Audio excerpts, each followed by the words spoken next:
ഹരിതം T V ചാനലിലേക്ക് എല്ലാ പ്രേക്ഷകർക്കും സ്വാഗതം. ഇന്ന് വിചിന്തനം ചെയ്യുന്നത് 2026 മാർച്ച് മാസ ഫലമാണ്. മാർച്ച് മാസത്തിൽ മേടം രാശിക്കാരായിരിക്കുന്ന അശ്വതി, ഭരണി, കാർത്തികയുടെ ആദ്യത്തെ പാദം അടങ്ങുന്ന നക്ഷത്രക്കാരുടെ ഫലമാണ് പറയുന്നത്. ഈ രാശിക്കാരെ സംബന്ധിക്കുന്നിടത്തോളം വളരെയധികം നേട്ടങ്ങൾ വന്നു ചേരുവാൻ ഭാഗ്യവും ദൈവാധീനവും ഒക്കെ ഒത്തുവന്നിരിക്കുന്ന ഒരു മാസമാണ് മാർച്ച് മാസം. പരമപ്രധാനമായിട്ട് പറയുകയാണെങ്കിൽ മാർച്ച് മാസത്തിൽ രാശിയുടെ അധിപൻ ആയിരിക്കുന്ന ചൊവ്വാഗ്രഹവും അതുപോലെ തന്നെ ശുക്രഗ്രഹവും ഒക്കെ ഏറ്റവും ബലവാനായിട്ട് 11ാം ഭാവമായ സർവ്വ അഭീഷ്ടങ്ങളും സർവ്വ ആഗ്രഹങ്ങളും സാധിക്കേണ്ട ഭാവത്തിലേക്ക് ആണ് ഇപ്പോൾ സഞ്ചരിച്ചു കൊണ്ടിരിക്കുന്നത്. കൂടാതെ ധനസ്ഥാനത്തിൻ്റെ കൂടി അധിപനായിരിക്കുന്ന ശുക്രൻ തൻ്റെ ഉച്ചരാശിയിലേക്ക് കൂടി പ്രവേശിക്കുന്നുണ്ട്. അങ്ങനെ നോക്കുമ്പോൾ അതൊക്കെ വളരെ നേട്ടങ്ങൾ ഉണ്ടാക്കിത്തരും. അതായത് സ്വയാർജിതമായ പ്രവർത്തന ക്ഷമത വർദ്ധിക്കുന്നതിനും കാര്യങ്ങൾക്ക് കൂടുതൽ ശ്രദ്ധ കേന്ദ്രീകരിക്കുവാനും പുതിയ പുതിയ ശൈലികൾ ആവിഷ്കരിച്ച് നടപ്പിൽ വരുത്തുക വഴി പല രീതിയിലും അവരവർ ഏത് രംഗത്തിൽ ആണ് ഇടപെട്ട് നിൽക്കുന്നത് എങ്കിലും ആ രംഗത്ത് വിജയങ്ങൾ വന്നിച്ചു. പ്രധാനമായിട്ട് ആരോഗ്യം പൊതുവെ തൃപ്തികരമായിരിക്കും. അതുപോലെ തന്നെ ശ്രേയസ്സും യശസ്സും വന്നിച്ചേരും. സംസാരം കൊണ്ടും പ്രവൃത്തി കൊണ്ടുമൊക്കെ സുഹൃത്തുക്കളെ കൂടെ നിർത്തുവാനായിട്ട് സാധിക്കും. കലാകാരന്മാരായിരിക്കുന്നവർക്ക് കലാരംഗവുമായി ബന്ധപ്പെട്ടും അഭിവൃദ്ധികൾ സൂചകമാണ്. അതായത് ഉപജയസ്ഥാനമായ 11ാമിടത്തും പിന്നെ അതിനുശേഷം ഉച്ചരാശിയായ മീനം രാശിയിലേക്കും കലയുടെ കാരകനായ ശുക്രൻ പൂർണ്ണ ബലവാനായിട്ട് മാറുന്നു. അപ്പോൾ രാശിയുടെ അധിപനായിരിക്കുന്ന ചൊവ്വ തേജസ്സിൻ്റെയും ഓജസ്സിൻ്റെയും ഗ്രഹമാണ്. അതും പൂർണ്ണ ബലവാനാണ്. ബന്ധുക്ഷേത്രം അങ്ങനെയൊക്കെ ഉണ്ടല്ലോ.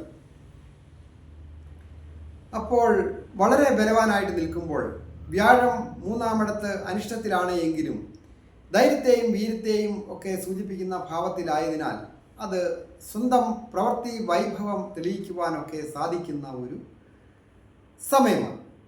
ഒരുപക്ഷെ ശത്രുക്കളൊക്കെ വർദ്ധിച്ചേക്കാം. ശത്രുക്കളെ നിഷ്പ്രഭരാക്കുന്നതിനും കാര്യങ്ങൾ വളരെ മുൻപോട്ട് സന്തോഷകരമായി കൊണ്ടുപോകുവാനൊക്കെ അതുമൂലം സാധിക്കും. ദമ്പതികളായിട്ടുള്ളവർക്കും പൊതുവെ നല്ല ഐശ്വര്യപൂർണമായ ഒരു മാസമാണ്. ദാമ്പത്യ ഭാവത്തിൻ്റെ അധിപൻ കൂടിയായിരിക്കുന്ന ആ ശുക്രഗ്രഹം പൊതുവെ പൂർണ്ണ ബലവാനായിട്ട് നിൽക്കുമ്പോൾ ദാമ്പത്യ ഭാവത്തിലേക്ക് സർവേശ്വരകാരകനായിരിക്കുന്ന വ്യാഴത്തിൻ്റെ പൂർണ്ണ ബലം കൂടി ദൃഷ്ടി കൂടി ഉള്ളതിനാൽ ദാമ്പത്യ ജീവിതം ദമ്പതികളായിട്ടുള്ളവർക്ക് അനുകൂലമാണ്. അത് ഏറ്റവും പ്രത്യേകത ഉള്ളത് വിവാഹം കഴിക്കുവാൻ ആഗ്രഹിച്ച് ദമ്പതികളായിട്ടൊക്കെ ജീവിക്കുന്ന അല്ലെങ്കിൽ വിവാഹം കഴിക്കുവാനായിട്ട് ആഗ്രഹിച്ച് പ്രണയത്തിലൊക്കെ ഏർപ്പെട്ടിരിക്കുന്നവർ, അവർക്ക് പ്രണയ സാഫല്യം ഉണ്ടാകുന്നതിന് സൂചനയുണ്ട്. പ്രണയത്തിലൂടെ ഒരു വിവാഹം വന്ന് വാക്കാകുവാനും യോഗമുള്ള ഒരു മാസം. വിവാഹം നടക്കുന്നതിനും ദാമ്പത്യ ജീവിതം പൊതുവെ ഐശ്വര്യപൂർണമാകുന്നതിനും ഉല്ലാസയാത്ര പോകുന്നതിനോ പുണ്യസ്ഥലങ്ങൾ സന്ദർശിക്കുന്നതിനോ മംഗളകാര്യങ്ങളിൽ പങ്കെടുക്കുവാനും അവസരങ്ങൾ വന്നിച്ചു. അതുപോലെ നല്ല സൽക്കർമ്മങ്ങളിൽ പങ്കെടുക്കുവാനും ആഘോഷങ്ങളിൽ പങ്കെടുക്കുവാനും ഒക്കെ അവസരങ്ങൾ ഉള്ള ഒരു മാസമാണ് ദമ്പതികളായിട്ടുള്ളവർക്ക്.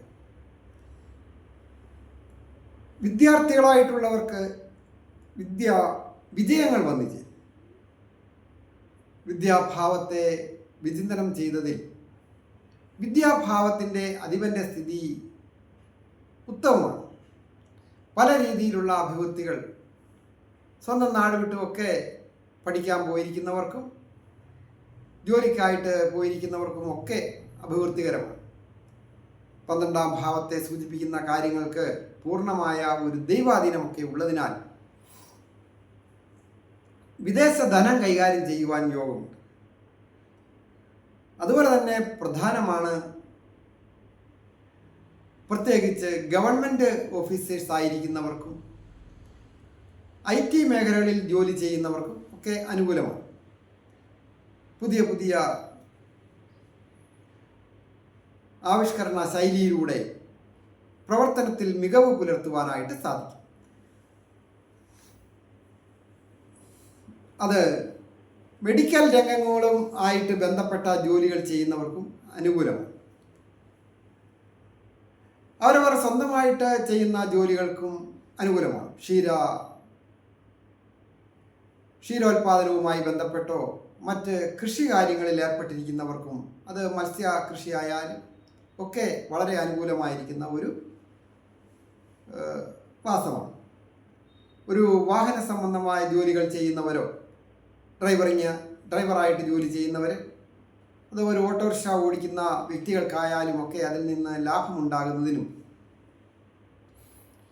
പുതിയതായിട്ട് ഒരു വാഹനം വാങ്ങണമെന്ന് ആഗ്രഹിക്കുക, ഒരു ഓട്ടോറിക്ഷ ആയാലും ടാക്സി കാർ ആയാലും മറ്റ് ഗുഡ്സ് വാഹനങ്ങൾ പബ്ലിക്കായിട്ട് ഉപയോഗിക്കുന്നതിന് തൊഴിലായിട്ട് സ്വീകരിക്കുവാൻ ഒക്കെ ശ്രമിക്കുന്നവർക്ക് ഈ മാർച്ച് മാസത്തിൽ അതൊക്കെ ആഗ്രഹം പൂർത്തീകരിക്കുന്നതിനൊക്കെ ഉള്ള ഒരു മാസം. അങ്ങനെയുള്ള കാര്യങ്ങൾക്കൊക്കെ വളരെ ദൈവാധീനവും കൂടിയുണ്ട്. അതിനായിട്ട് സുഹൃത്തുക്കളോ മറ്റ് സഹോദര സ്ഥാനീയരോ ഒക്കെ സഹായിക്കും. പ്രായമായവരെ സംബന്ധിക്കുന്നിടത്തോളം മക്കളോടും കൊച്ചു മക്കളോടും ഒക്കെ ഒത്ത് സന്തോഷകരമായ കുടുംബജീവിതം നയിക്കുവാനായിട്ട് സാധിക്കും. ആത്മീയ കാര്യങ്ങളിൽ ഏർപ്പെടുന്നതിനും ആത്മീയ രംഗവുമായി ബന്ധപ്പെട്ട കാര്യങ്ങളൊക്കെ ചെയ്യുന്നവർക്കും അനുകൂലമാണ്. ആത്മീയ രംഗത്ത് പുരോഗതികൾ വന്നിച്ചേരുക, പുണ്യസ്ഥലങ്ങൾ സന്ദർശിക്കുക, പുണ്യതീർത്ഥത്തിൽ സ്നാനം ചെയ്യുക, അങ്ങനെയൊക്കെ സാധിക്കും. ആർക്കിടെക്റ്റേഴ്സ്, ഇൻറ്റീരിയർ ഡിസൈനേഴ്സ്, എക്സ്റ്റീരിയർ ഡിസൈനേഴ്സ് കലയുമായി ബന്ധപ്പെട്ട വിഭാഗങ്ങളാണ്. അങ്ങനെയുള്ള നിരവധി കാര്യങ്ങളുണ്ട്. അങ്ങനെയുള്ള ജോലിയുമായി ബന്ധപ്പെട്ട് ജോലികൾ ചെയ്യുന്നവർക്കും വിജയങ്ങൾ വന്നിച്ച്. അതുപോലെ തന്നെയാണ് ഭക്ഷണ കാര്യങ്ങൾ കൈകാര്യം ചെയ്യുന്നത്. ഭക്ഷണം പാകം ചെയ്ത് വിതരണം ചെയ്യുന്ന വ്യാപാരവുമായിട്ട് നിൽക്കുന്നവരും, അത് ടിൻ ഫുഡുകളായാലും മറ്റ് ഹോട്ടൽ ഭക്ഷണമായാലും വസ്ത്രനിർമ്മാണവുമായി ബന്ധപ്പെട്ട ജോലികൾ ചെയ്യുന്നവരോ ബ്യൂട്ടി പാർലറുമായി ബന്ധപ്പെട്ട ജോലികൾ ചെയ്യുന്നവരും ഒക്കെ അനുകൂലമായിരിക്കുന്ന ഒരു നല്ല കാലമാണ്. അതുപോലെ തന്നെയാണ് രാഹുവിൻ്റെ ഒക്കെ ബലം പൂർണ്ണമായിട്ട് ഒക്കെ ഉള്ളതിനാൽ ചൊവ്വായും സർപ്പനും കൂടിയൊക്കെ ചേർന്ന് നിൽക്കുന്നതിനാൽ ഷെയർ മാർക്കറ്റിംഗ് പോലെയുള്ള കാര്യങ്ങൾ ചെയ്താൽ നല്ല വിജയങ്ങൾ വന്നു ചേരും. അതായത് അപ്രതീക്ഷിതമായ വിജയങ്ങൾ വന്നു ചേരും. അതിന് ഭാഗ്യമുള്ള മാസം. ഷെയർ മാർക്കറ്റിംഗ്, എക്സ്പോർട്ടിങ്, ഇമ്പോർട്ടിങ്, ബ്രോക്കറിങ് കാര്യങ്ങൾ ഇതൊക്കെ ചെയ്യുന്നവർക്കും പുരോഗതികളൊക്കെ വന്നു ചേരും. പൊതുവെ ആരോഗ്യപരമായിട്ടും മാനസികമായിട്ടും ഒക്കെ ഉല്ലാസവും സന്തോഷവും ഒക്കെ ഉള്ള ഒരു മാസം. ഓരോരുത്തരുടെയും വ്യക്തിപരമായ കാര്യങ്ങൾ അറിയുവാൻ നേരിട്ട് വരികയോ ഫോൺ വിളിച്ച് ചോദിക്കുന്നതിനുമൊക്കെ അവസരമുണ്ടായിരുന്നു. താഴെ എൻ്റെ ഫോൺ നമ്പർ രേഖപ്പെടുത്തിയിട്ടുണ്ട്. ഈ ചാനൽ പേരും നക്ഷത്രവും ചേർത്ത് കമൻറ്റ് ചെയ്യുകയും നിങ്ങളുടെ വിഷയം എന്തുമാകട്ടെ അതുകൂടി ചേർത്ത് കമൻറ്റ് ചെയ്യുകയും ചെയ്താൽ ഞാൻ നിങ്ങൾക്ക് വേണ്ടി പ്രാർത്ഥിക്കുന്നു. എല്ലാവർക്കും നന്മ വരുവാനായിട്ട് പ്രാർത്ഥിക്കുന്നു.